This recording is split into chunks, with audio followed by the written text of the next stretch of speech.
नमस्कार साथियों, स्वागत है आप सभी का teaching Manish Kumar YouTube channel पर। साथियों, आज आपकी शिक्षण पैडागोजी की, हम कहें शिक्षण शास्त्र की एक ऐसी क्लास होने वाली है जो आपके एग्जाम में लगभग 75 नंबरों की ये क्लास होने वाली है। ये सीरीज, जैसा कि हमने आपको बताया है कि अब आपकी 2020 सीरीज आ रही है, जिसमें आपको 20 पैडागोजी के वो प्रश्न कराए जाएंगे जो आपके एग्जाम के लिए काफ़ी ज़्यादा जरूरी है। ऐसे समझिएगा कि अगर आप लोग सीटेट एग्जाम निकालना चाहते हैं तो ये प्रश्न आपके लिए एक तरीके से रामबाण साबित हो सकते हैं। हर प्रश्न जो है वो आपके पिछले सालों में आया हुआ है और आपके एग्जाम के लिए काफ़ी ज़्यादा ज़रूरी है। तो अगर आप लोग वाकई में अपने पेपर के लिए बहुत ज़्यादा जागरूक हैं और कोशिश कर रहे हैं कि इस बार हमारा एग्जाम निकल जाए, तो ये क्लास आप लोगों के लिए बहुत ज़रूरी होने वाली है। क्लास को आपको पूरा देखना है। जो भी बच्चे चैनल पर नए जुड़े हैं, चैनल को सब्सक्राइब कर लेंगे, क्योंकि ऐसी ही इंपॉर्टेंट क्लासें आपको समय पर मिल जाएंगी। बात करें अगर अपनी, तो मेरा नाम मनीष कुमार है। मैंने लगातार स्वयं 4 बार सीटेट एग्जाम को पास किया है, चाहे वो पेपर फर्स्ट हो या पेपर सेकंड हो। ठीक है। पेडागोजी की इस क्लास में हमने कंटेंट और पीवाईक्यू दोनों ही आपके कवर कराए जाएंगे, और ये आपकी दूसरी क्लास थी। इससे पहले एक क्लास आपकी हो चुकी है, तो वो क्लास भी आपको जरूर देखनी है। इन क्लासों की हम आपको पीडीएफ बना देंगे। ये जो सीरीज है वो आपको ऐसे समझिएगा कि ये सीरीज आपके लिए बहुत ज़्यादा इंपॉर्टेंट है। आपके एग्जाम तक किस तरीके से आपको पढ़ना है वो ये सीरीज आपको जरूर बताएगी। ठीक है, तो करते हैं शुरुआत क्लास की। क्या क्या चीज़ें हैं। पहला प्रश्न है कि एक बच्चे की वृद्धि और विकास निम्नलिखित में से कौन से कारकों द्वारा प्रभावित होता है। यानी कि एक बच्चा है, उसमें वृद्धि और विकास कौन कौन से ऐसे कारक हैं जिनके कारण वह प्रभावित होता है। वृद्धि विकास हमें पता है कि वृद्धि वो होती है जो एक समय के बाद रुक जाती है, जैसे शरीर की लंबाई का बढ़ना, बुद्धि का आकार बढ़ना, शरीर का आकार बढ़ना, ये सभी हमारे जो है वो वृद्धि के अंतर्गत आती है। बात करें अगर विकास की, तो विकास जो जन्म से लेकर के मृत्यु पर्यंत तक हमारे जीवन में जो कोई भी परिवर्तन होता है, जो कुछ भी हम सीखते हैं, वो हमारे विकास के अंतर्गत आता है। ठीक है, तो एक बच्चे की वृद्धि एवं विकास में कौन कौन से कारक प्रभावित होते हैं। परवरिश की शैलियाँ, यानी कि परवरिश जो बच्चे की हुई है वो वृद्धि एवं विकास को प्रभावित करती है। आप लोग स्वयं बताइएगा, करती है। क्यों करती है? क्योंकि बच्चे की जिस तरीके की परवरिश होगी, बच्चा भी उस तरीके से चीज़ों को जानेगा। ठीक है। अनुवांशिक ढांचा, यानी बच्चा शरीर से जितना पिता मजबूत होगा, माता मजबूत होंगी, बच्चा भी उतना ही ज़्यादा शरीर में स्वस्थ होगा। माता पिता अगर स्वस्थ नहीं होंगे तो बच्चा भी ज़्यादातर अस्वस्थ ही पैदा होता है। ठीक है।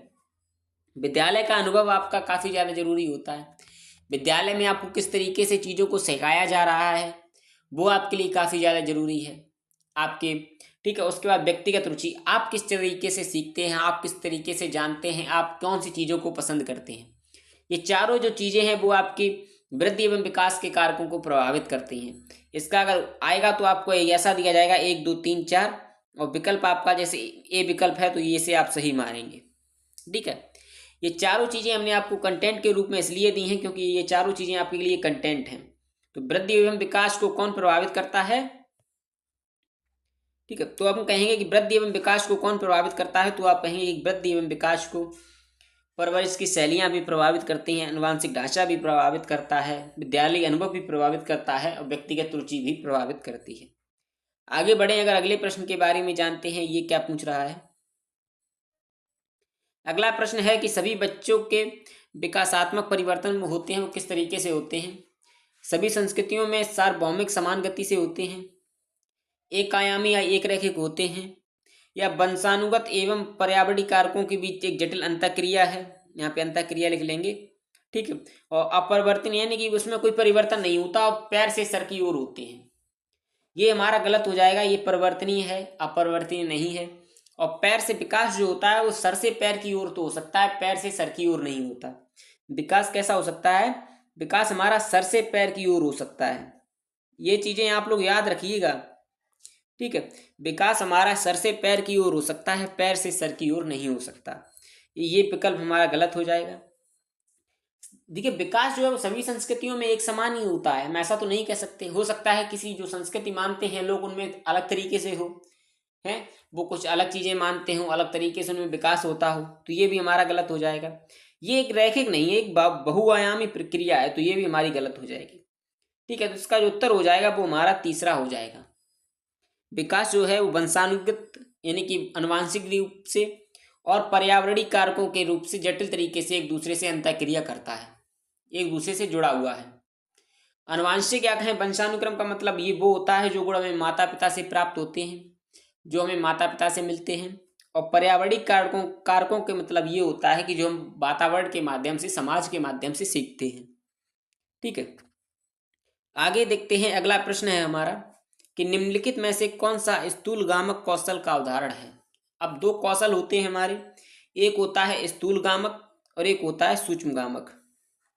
ठीक है, कौन कौन से होते हैं? एक होता है स्थूलगामक, एक होता है सूक्ष्मगामक। अब बात करें अगर स्थूलगामक का, तो स्थूल माने होता है बड़ा और सूक्ष्म माने होता है छोटा। सूक्ष्म माने क्या होता है? सूक्ष्म माने होता है छोटा।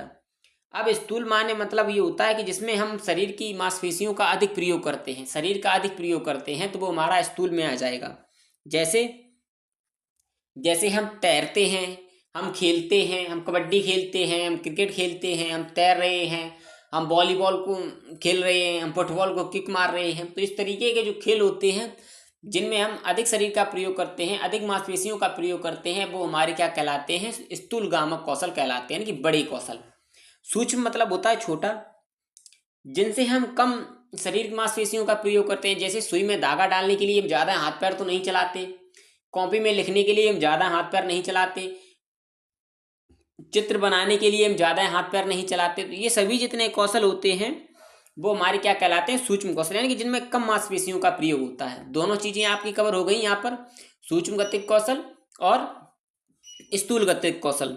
ठीक है, तो अब यही आपसे प्रश्न पूछा गया है यहाँ पर कि गामक कौशल का उदाहरण क्या? गामक कहें या गतिज कहें, एक ही बात होता है। ठीक है, तो स्थूल गामक कौशल, स्थूल का मतलब होता है बड़ा, यानी कि जिसमें ज़्यादा मांसपेशियों की जरूरत होती है। तो चित्र बनाने में ज़्यादा मांसपेशियों की जरूरत होती है, आप कहेंगे कि नहीं होती, ये सूक्ष्म हो जाएगा। सुई पकड़ने में ज़्यादा होती है, आप कहेंगे नहीं होती है। और धागे में मोती पिरोने में ज़्यादा होती है, आप कहेंगे नहीं होती है। तेज चलने में आप स्थूल गामक कौशल कहेंगे, तेज चलेंगे तो हमारे हाथ भी चलेंगे, पैर भी चलेंगे। ठीक है, हमारे शरीर में पसीना भी आएगा। तो जिसमें हमारे शरीर को पसीना आ जाता है वो हमारे स्थूल गामक कौशल कहलाते हैं। ठीक है, इस चीज़ का आप लोग ध्यान रखिएगा। जिनमें हमें ज़्यादा थकान महसूस होती है वो हमारे स्थूल गामक कौशल कहलाते हैं। अगला प्रश्न देखते हैं। यहाँ पे पूरा कंटेंट आपका कवर हो चुका है इसका, और जो बच्चे ये चीज़ें ध्यान से पढ़ते रहेंगे तो उन्हें क्लास में ही सब कुछ याद हो जाएगा। अगला है हमारा कि पियाजे के अधिगम प्रक्रिया में किसे महत्व दिया गया है, यानी पियाजे ने अधिगम में किसको महत्व दिया है? सीखने के लिए तत्परता को दिया है। अगर कहीं भी आपको स्थिरता देखने को मिल जाए, ठीक है, तो आप प्रश्न को काट देंगे, प्रश्न आपका नेगेटिव हो जाएगा। अगर यहाँ पे ये पूछा जाता कि पियाजे ने अधिगम प्रक्रिया में किसे महत्व नहीं दिया है, तब आपका ये सही हो जाता। लेकिन उसने कहा दिया है या महत्व दिया, पॉजिटिव प्रश्न है, तो ये आपका गलत हो जाएगा। तो इसको हम गलत काटेंगे। स्थिरता जो है वो एक नकारात्मक शब्द है, एक नेगेटिव शब्द है। ठीक है, प्रतियोगी भावना यानी प्रतियोगी परीक्षाओं के लिए जो भावनाएं होती हैं उसे रखना चाहिए, कंपटीशन को रखना चाहिए, ये भी हमारा गलत हो जाएगा। नकारात्मक पुनर्बलन यानी नकारात्मक अगर आपको कहीं भी देखने को मिल जाए तो आपको नेगेटिव सेंस में आता है। ठीक है, इसका जो उत्तर हो जाएगा वो हमारा हो जाएगा पहला। ध्यान रखिएगा, 3 हमने शब्द सीखे, वो शब्द अगर आपको मिल जाए, प्रश्न आपका पॉजिटिव में हो, सकारात्मक हो, तो आप तीनों को ही आप गलत कहेंगे। ठीक है, आप इसका स्क्रीनशॉट भी लेना चाहें तो ले सकते हैं। ये चीज़ें आपकी तीनों गलत हो जाएंगी, ये आपके नेगेटिव शब्द हैं। तीनों ही आपके कैसे शब्द हैं? ये आपके नेगेटिव शब्द हैं तीनों। अगला है प्रश्न आपका कि निम्नलिखित में से समाजीकरण के द्वितीय कारक क्या हैं? देखिएगा, इससे आपको सीटेट एग्जाम में हर बार प्रश्न आता है और 1 नंबर आपको फ्री में देकर के चला जाता है। अगर हम समाजीकरण का प्रथम कारक की बात करें, ठीक है, तो प्रथम कारक आपका है परिवार एवं माता पिता। परिवार एवं माता पिता या द्वितीय कारक है?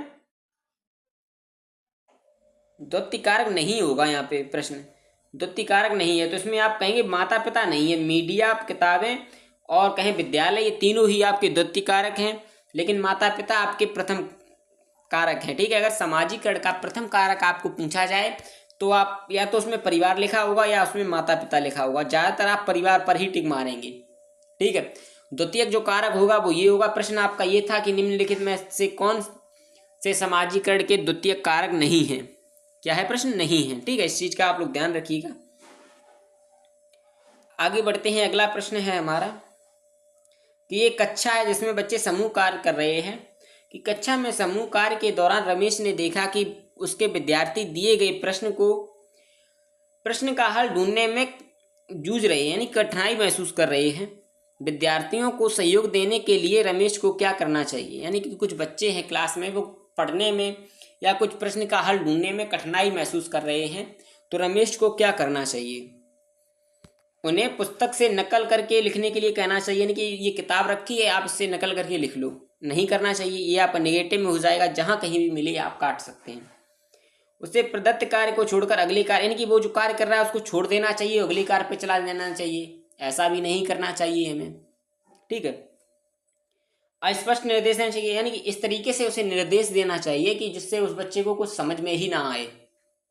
हमें बच्चे को इस तरीके का कोई भी निर्देश नहीं देना है।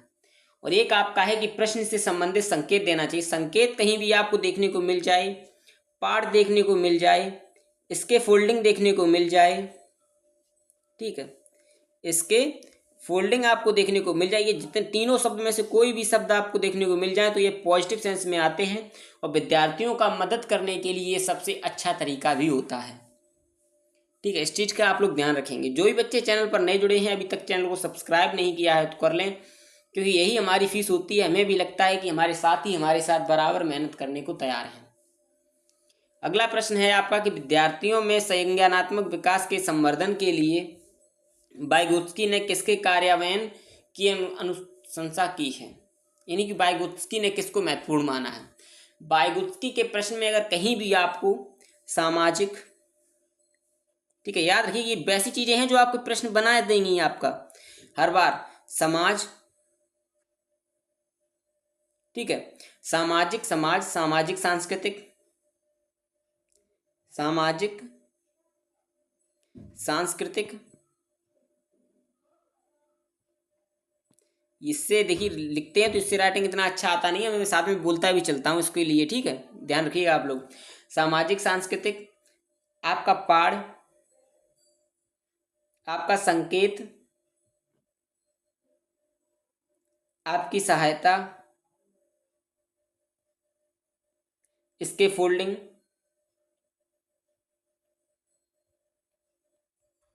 ठीक है, इस तरीके के कोई भी शब्द और आपके सांस्कृतिक उपकरण, ठीक है, इस तरीके का कोई भी शब्द अगर आपका आता है तो वो आपके कौन पूछता है, तो वो आपके पूछते हैं वाइगोत्स्की साहब। कौन पूछते हैं, वो पूछते हैं वाइगोत्स्की साहब। कौन कौन से, सामाजिक से संबंधित कोई भी शब्द हो, समाज से संबंधित कोई भी शब्द हो, सामाजिक सांस्कृतिक संबंधित कोई भी शब्द हो, पाठ हो, संकेत हो, सहायता हो, इसके फोल्डिंग हो, सांस्कृतिक उपकरण हो, इस तरीके का कोई भी शब्द हो तो वो कौन पूछता है आपसे, तो वो आपका आएंगे वाइगोत्स्की साहब। कौन आएंगे, उसमें आएंगे वाइगोत्स्की साहब। ठीक है, इस चीज़ का आप लोग ध्यान रखिएगा। तो सामाजिक पृथक्करण, देखिए पृथक्करण तो हमें बच्चे को करना ही नहीं है। पृथक्करण कहीं भी आ जाए, आपका अलगाव आ जाए, बच्चे को अलगाव कर अलग कक्षा में पढ़ाना, तो ये आपका गलत हो जाएगा। ठीक है, कंठस्थीकरण हमें बच्चे को नहीं करवाना है, नेगेटिव लिखिएगा इसको। निष्क्रिय अनुसरण हमें बच्चे को नहीं करवाना है, सक्रिय अनुसरण करवाना है। कैसा करवाना है, सक्रिय अनुसरण। कहीं भी आपको सक्रिय अनुसरण देखने को मिल जाए तो समझिएगा ये प्रश्न आपका सही है, पॉजिटिव है। क्या, सक्रिय अनुसरण, इस चीज का आप लोग ध्यान रखिएगा। तो जिसका उत्तर हो जाएगा वो हो जाएगा दूसरा। सांस्कृतिक उपकरण में क्या कहा, उनके प्रश्न में सांस्कृतिक उपकरण आ जाए, समझिएगा प्रश्न यही होगा। एक तो शब्द है वाइगोत्स्की साहब के, हमने जो लिखा दिए उन शब्दों को आप लोग चाहे स्क्रीनशॉट ले लें, कॉपी लेकर के बैठिएगा, पेन लेकर के बैठिएगा, उनको अगर आप लोग लिखते भी रहेंगे तो भी आपका कवर हो जाएगा। ठीक है, हम आपसे कहेंगे कि ये क्लासें आप लोगों के लिए काफ़ी ज़्यादा जरूरी हैं आपके एग्ज़ाम को पास करवाने में।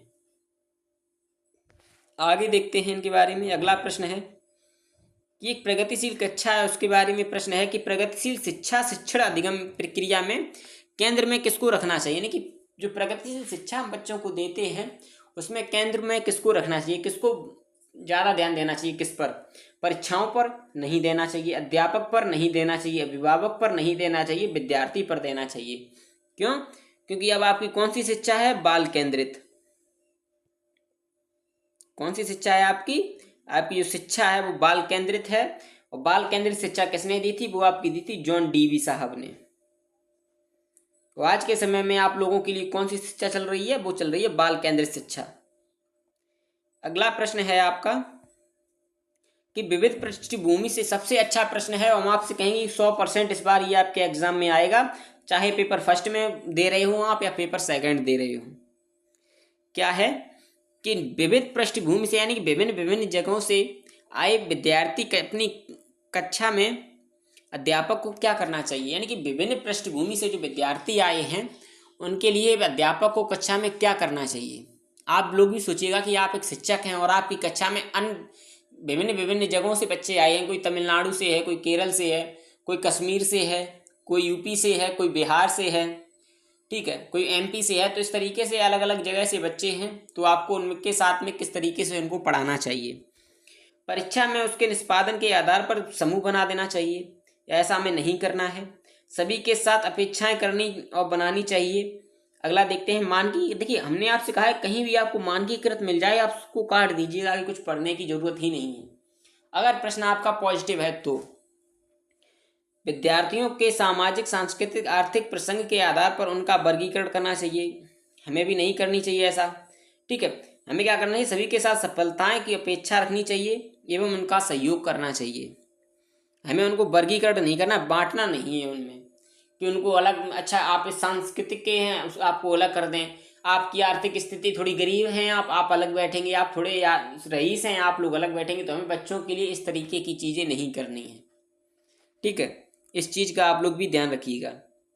हमें सभी को साथ में बिठाना है। अच्छा विद्यालय में ड्रेस इसीलिए चलाई जाती है ताकि कोई बच्चा एक दूसरे को गरीब और ज़्यादा अमीर ना समझ पाए। रचनात्मक आकलन कब होता है? रचनात्मक आकलन होता क्या है? ऐसा आकलन जो बच्चे जिसमें देने में कठिनाई महसूस ना करें, बच्चों को अच्छा लगे जब उनका आकलन हो रहा हो, तो बच्चे एक मनोरंजन के रूप में एक रुचि के साथ में अपना आकलन करवाएं। इस तरीके का आकलन रचनात्मक आकलन कहलाता है। तो बताइएगा रचनात्मक आकलन कब किया जाता है? केवल जब सत्र आरंभ होता है तब हम कहेंगे कि नहीं। और कहीं भी प्रश्न में आपको केवल, मात्र, ठीक, इस तरीके के शब्द अगर आपको देखने को मिल जाते हैं तो प्रश्न आपका नेगेटिव हो जाएगा, तीनों ही काट दीजिएगा। हम कहेंगे कि सभी विद्यार्थियों के लिए पूरे सत्र के दौरान ही किया जाने वाला आकलन रचनात्मक आकलन कहलाता है। ये प्रश्न भी आपका 100% आपके एग्जाम में आ सकता है। 100% मोस्ट इंपोर्टेंट प्रश्न है ये आपका,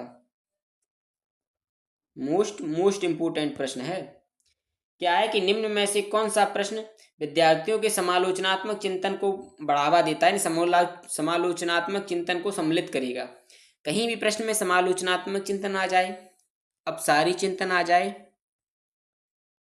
ठीक है, लिखते रहिएगा साथ में। समालोचनात्मक चिंतन आ जाए, अपसारी चिंतन आ जाए, विश्लेषणात्मक चिंतन आ जाए, हम बोले दे रहे यहाँ पे लिख नहीं पाएगा, विश्लेषणात्मक चिंतन आ जाए, ठीक है, संप्रेषणात्मक चिंतन आ जाए, इस तरीके का चिंतन आ जाए तो आप कहेंगे कि जिसमें एक से अधिक उत्तर होते हैं वही इसको कहा जाता है, ठीक है, जिसमें एक से अधिक उत्तर होते हैं। अब मान के चलिएगा हम आपसे पूछे श्रीलंका की राजधानी क्या है, तो इसका उत्तर एक ही होगा, तो ये हमारा नहीं होगा। हम कहें कि भारत में अध्यापक दिवस कब मनाया जाता है, तो ये प्रश्न का उत्तर एक ही होगा, तो ये हमारा उत्तर नहीं होगा। हम कहें कि एशिया में सबसे बड़ा शहर कौन सा है, तो आप बता सकते हैं, तो हम कहें ये हमारा नहीं होगा। लेकिन अगर हम कहें आपसे इन सभी का उत्तर एक ही तो है, इसका आप एक ही उत्तर देंगे, इसका आप एक ही उत्तर देंगे, इसका आप एक ही उत्तर देंगे, और जिससे भी पूछेंगे वो इसका वही उत्तर देगा जो आप देंगे, क्योंकि इसका केवल एक ही उत्तर है। लेकिन अगर हम ये पूछते हैं कि आप अपने शहर में पानी की समस्या को किस प्रकार सुलझाएंगे, यानी कि आपके जो शहर में पानी की समस्या है आप उसको किस तरीके से दूर करेंगे, तो आप क्लास के हर बच्चे से पूछोगे तो आप हर बच्चा जो है वो अलग इसका जवाब देगा। तो यानी कि जिसके एक से अधिक उत्तर निकल सकते हैं उसको हम कहेंगे ये हमारा समालोचनात्मक चिंतन है, अपसारी चिंतन कहा जाएगा, विश्लेषणात्मक चिंतन कहा जाएगा, समालोचनात्मक आकलन कहा जाएगा, अपसारी आकलन कहा जाएगा, यानी कि ये शब्द इसमें लग करके आ सकते हैं। ठीक है, आगे बढ़ते हैं। आपका कंटेंट यहीं पर इन्हीं प्रश्नों के साथ में कवर हो जाएगा। अगर आप केवल परेशान ही रहेंगे, ये सोचते रहेंगे हमें ज़्यादा मिले इस चक्कर में रहेंगे, तो आप कुछ भी नहीं पा पाएंगे। अगला आपका है कि समावेशन की अवधारणा हेतु किसकी आवश्यकता है, यानी कि एक अच्छे समावेशन के लिए, समावेशन का अर्थ क्या है कि सभी के लिए समान। समावेशन की अवधारणा हेतु किसकी आवश्यकता है? विविध और व्यक्तिक भिन्नता के लिए सम्मान। सही बात है। अगर हम लोग विविधता को सम्मान करेंगे, व्यक्तिक भिन्नता का सम्मान करेंगे, विविधता का मतलब होता है जो भिन्न भिन्न जगहों से आते हैं, विभिन्न प्रकार के, और व्यक्तिक भिन्नता ऐसी होती है कि जो कोई जैसे अमीर गरीब का जो भिन्नता है, जाति के आधार पर हम लोग भिन्नता कर लेते हैं, धर्म के आधार पर भिन्नता कर लेते हैं, जब इनको दूर किया जाता है, इनको साथ में लाया जाता है, तभी हम इसको कहेंगे समावेशन। हमने कहा आपसे मानकीकृत मिल जाए आप लोग उसको गलत कहेंगे, अध्यापक केंद्रित मिल जाए आप काटेंगे उसको, और पृथकीकरण आपको मिल जाए तो आप उसको काटेंगे। तीनों ही आपके विकल्प कट जाएंगे, तो विकल्पों को काटना भी काफी ज्यादा जरूरी है। अगला आपका है कि चौमस्की द्वारा प्रतिपादित भाषा अर्जन उपकरण का क्या प्रकार है? चौमस्की के लिए देखिएगा, आपसे चौमस्की आएंगे तो उसमें आप कहेंगे कि उसके भाषा अर्जन यंत्र होता है बच्चे, उसके यंत्र के रिलेटेड कोई भी चीज आएगी तो आप कहेंगे ये चौमस्की के बारे में बात की जा रही है। ठीक है। अब चौमस्की ने कहा है कि चौमस्की के द्वारा प्रतिपादित भाषा अर्जन उपकरण का क्या प्रकार है? इस बात के प्रति समझ बनाना कि भाषा सीखना आसान है, हम नहीं कह सकते इसको। किसी एक बात को समझना हम नहीं कह सकते। इसका है कि सार्वभौमिक व्याकरण को समझना। ठीक है। अध्यापकों के प्रति समझ बनाना, इसके अभिभावकों के प्रति समझ बनाना, इससे इसका कोई भी संबंध नहीं है। आगे देखते हैं। अगला प्रश्न है कि जब विद्यार्थी किसी प्रश्न का हल खोजने के दौरान समस्या का सामना करते हैं तो अध्यापक को किस तरह पाठ प्रदान कर सकते हैं? अब पाठ रिलेटेड शब्द किससे है? वाइगोत्स्की साहब से। किससे है? वाइगोत्स्की साहब से। ठीक है। बताइएगा कि जब विद्यार्थी किसी प्रश्न का हल खोजने के दौरान समस्या का सामना करते हैं तो अध्यापक को किस तरीके की बच्चों को पाठ देनी चाहिए, सहायता देनी चाहिए? उनमें असफलता के कार्य पैदा करना हमें नहीं करना चाहिए। उन्हें प्रश्न का आधा समाधान प्रस्तुत करके हो सकता है, प्रश्न के कुछ विकर्षण जोड़ करके नहीं कह सकते। उन्हें अपने विचारों की शाब्दिक अभिव्यक्ति करने के लिए निरुत्साहित हमें बच्चे को बिल्कुल भी नहीं करना, ये भी हमारा कट जाएगा। निगेटिव शब्द आप लोग देख लीजिएगा। मान के चलिएगा कि आपके में 4 विकल्प हैं, ठीक है, और प्रश्न आपको आ नहीं रहा, लेकिन ऐसे शब्दों को देख करके आपको अगर आप समझ सकते हैं कि हाँ इसको काट सकते हैं, हम इसको काट सकते हैं, हम इसको काट सकते हैं, तो भी आप अपने प्रश्न को सही कर सकते हैं। इन शब्दों को, ऐसे शब्द आपको हर बार विकल्प में देखने को मिलेंगे, और अगर आप उनको काटना सीख गए तो आप अपने प्रश्न को आसानी से कर जाएंगे। तो इसका जो उत्तर हो जाएगा वो हो जाएगा दूसरा, क्योंकि आधा अगर हम समाधान प्रस्तुत करेंगे तो बच्चा अपनी तरीके से उसमें आगे कर सकता है सही चीजों को। ठीक है। अगला है हमारा कि अधिगम तब अधिक अर्थपूर्ण होता है जब विषय वस्तु को डैश डैश डैश रूप से प्रस्तुत किया जाता है। नहीं, अधिगम किस तरीके से प्रस्तुत किया जाए तब वो अधिक अच्छा होता है। संदर्भ से हटकर, यानी जिस तरीके से चल रहा है उसको छोड़ करके, संदर्भ से हटकर नहीं, संदर्भ के साथ जोड़ करके हमें पढ़ाना चाहिए, यानी इसको काटेंगे। अप्रासंगिक नहीं होना चाहिए, प्रासंगिक होना चाहिए।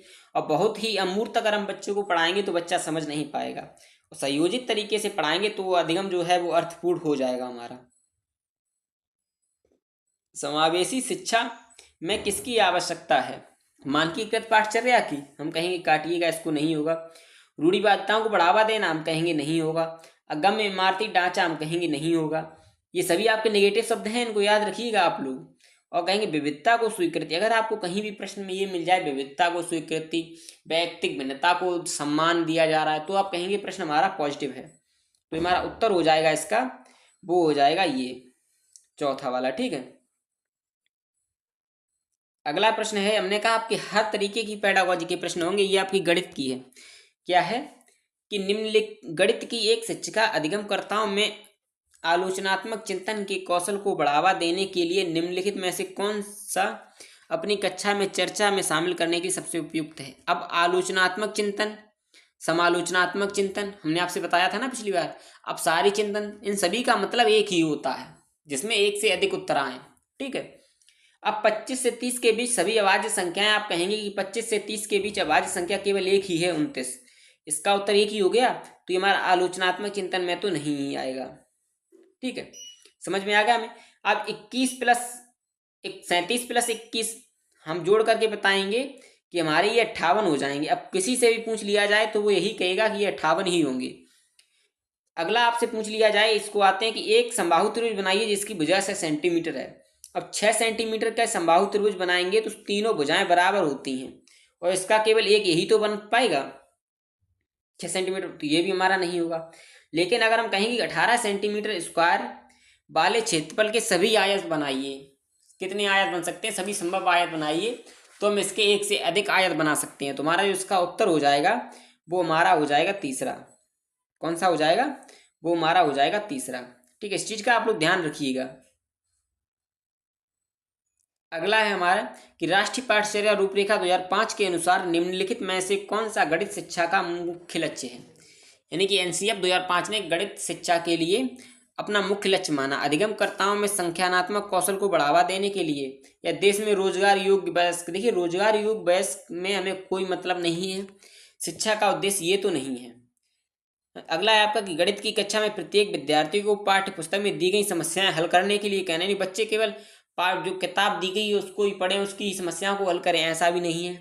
संख्यानात्मक कौशल के लिए भी नहीं कह सकते, लेकिन बच्चों के विचार में जो गणितीयकरण हम दे देते हैं उसका इसका मुख्य उद्देश्य है बच्चों की विचार प्रक्रिया का गणितीकरण करना। ठीक है, अगला है हमारी कि एक शिक्षक है अंतरिक्ष की अवधारणा समझाते समय एक अध्यापक ने महसूस किया कि विद्यार्थी इस विषय में अनेक भ्रांतियां हैं। अब जैसे शिक्षक हैं आपके, आप ही हैं, आप क्लास में गए, आपने देखा कि कुछ बच्चे जब आप अंतरिक्ष का पाठ पढ़ा रहे हैं बच्चों को तो बच्चे कुछ कठिनाइयां महसूस कर रहे हैं उसके बारे में, तो आप जब अध्यापक हैं तो आप उस प्रतिक्रिया को किस रूप से लेंगे, आप उसको क्या कहेंगे। सीधे सीधे जो भ्रांतियां हैं उनको अस्वीकृत कर देंगे, बच्चों की भ्रांतियों को हमें अस्वीकृत तो बिल्कुल नहीं करना है, काट देंगे इसको। इन सभी भ्रांतियों के प्रति विद्यार्थियों को तर्क जानेंगे, बिल्कुल सही बात है, हम विद्यार्थियों से जानेंगे कि वो इनके बारे में सोचते क्या हैं। ठीक है, अगला है हमारा कि नकारात्मक पुनर्बलन, हमने कहा इसको काटिएगा, नेगेटिव पे कंठस्थ हो गया, पढ़ने की जरूरत ही नहीं है, आपका समय भी बचाएगा और प्रश्न भी हल हो जाएगा। और मान के चलिए ये प्रश्न आपको आता नहीं होगा, ठीक है, ऐसे समझिएगा, बिल्कुल साफ कर लें। ये प्रश्न आपके एग्जाम में आ गया और ये प्रश्न आपको आ नहीं रहा, किसका होगा क्या। प्रश्न आपने पढ़ा, आपको कुछ समझ नहीं आ रहा, लेकिन आपने जब ऑप्शन पढ़े तो आपने कहा कि नकारात्मक पुनर्बलन, सर ने कहा था नेगेटिव होता है, ये तो प्रश्न हमारा कहीं नहीं वगैरह तो है नहीं इसमें, तो इसको हम काट देंगे। कंठस्थ हो गया, ये तो नेगेटिव में आता है, इसको भी काट देंगे। अस्वीकृत हो गया, इसको भी काट देंगे क्योंकि नेगेटिव में आ गया, तो केवल एक ही तो बचा, यही हमारा आंसर हो गया। कुछ भी करने की जरूरत नहीं है, आपको उत्तर मिल गया। इस तरीके से सीटेट एग्जाम निकलता है आपका, ऐसे नहीं निकलता है केवल रटते ही रहे। इसी तरीके के मार्गदर्शन के लिए ही हम आपके साथ जुड़े हैं, बस आपको हमारे साथ बराबर मेहनत करते रहना है और एक जुनून रखना है अपने अंदर कि हाँ हम भी कुछ कर सकते हैं। और हमें लगता है कि आप लोग इस बार सीटेट एग्जाम जरूर निकालेंगे अगर आप लोग सही तरीके से मेहनत करेंगे तो। जिन्हीं बच्चों ने अभी तक चैनल को शेयर नहीं किया है, क्लास को शेयर नहीं किया है, क्लास को जरूर शेयर करिएगा, चैनल को सब्सक्राइब करिएगा और ज़्यादा से ज़्यादा शेयर करिएगा ताकि हमें भी लगे कि हमारे साथी जो है वो हमारे साथ बराबर मेहनत करने को तैयार हैं। अगला है आपका कि निम्नलिखित में से प्राथमिक कक्षाओं के लिए एक अच्छी गणित पाठ्य पुस्तक सर्वाधिक महत्वपूर्ण कौन सी। गणित की पाठ्य पुस्तक जो है उसमें सर्वाधिक सबसे ज़्यादा महत्वपूर्ण क्या है, उसमें निगनात्मक तरीके से हमें बच्चों को नहीं पढ़ाना है। हल किए हुए अधिक उदाहरण और गतिविधि, यानी कि ये दोनों जो उत्तर हो जाएंगे वो आपके सही हो जाएंगे। एक तो आपका संदर्भात्मक है, इसमें संवादात्मक और संदर्भात्मक तरीके से अवधारणा प्रस्तुत करना और हल किए हुए अधिक उदाहरण और गतिविधि आधारित आकलन सम्मिलित करना, ये दोनों ही हमारे सही हो जाएंगे। तो इसका जो उत्तर हो जाएगा वो हो जाएगा 2 और 3। ठीक है, क्लास आपकी यहीं तक थी। क्लास आपको कैसी लगी हमें ज़रूर बताइएगा और जिन भी बच्चों ने अभी तक चैनल को सब्सक्राइब नहीं किया है तो हमारे शेरों, हमारी फीस बस इतनी ही है कि आप हमारे चैनल को सब्सक्राइब कर लेंगे। नए आपके साथ जुड़े हैं, लेकिन हम आपसे ये जरूर कहेंगे कि आपको वो कंटेंट दिया जाएगा जो आपके लिए सर्वाधिक ज़रूरी है। पढ़ते रहिएगा, मेहनत करते रहिएगा, ध्यान रखिएगा अपना, लगातार जुड़े रहिएगा हमारे साथ में। जहाँ कहीं भी आप लोग क्लास को जितना ज़्यादा शेयर कर सकें शेयर जरूर करिएगा, बच्चे जुड़ेंगे तो हमें लगेगा कि आप भी हमारे साथ मेहनत कर रहे हैं। चलते इसी के साथ में और बोलिएगा हमारे साथ, जय हिंद।